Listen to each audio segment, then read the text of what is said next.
Kebakaran hebat melanda sebuah rumah semi permanen di wilayah Desa Sitiarjo, Kecamatan Sumbermanjing Wetan, Kabupaten Malang, Provinsi Jawa Timur.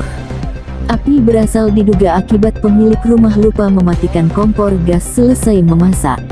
Peristiwa kebakaran ini menimpa rumah milik Sujarto, 63, warga RT 44 RW 11 Desa Sitiarjo, Kecamatan Sumbermanjing Wetan, Kabupaten Malang.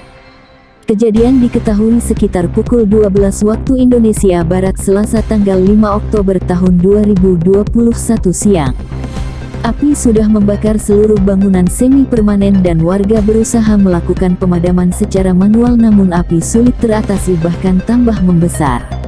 Penyebab kebakaran menurut pemilik rumah diduga karena masak air lupa mematikan kompor gas. Ya mas, istri Pak Sujarto lupa kalau sedang memasak air di atas kompor gas dan ditinggal ke ladang menemui suaminya, imbuhnya.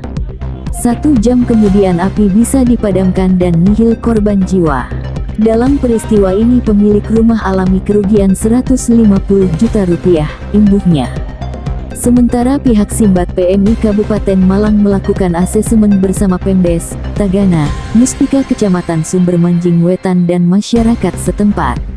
Sementara ini Pak Sujarto bersama istrinya kita buatkan tenda darurat sambil menunggu bantuan dari pemerintah daerah, tutupnya.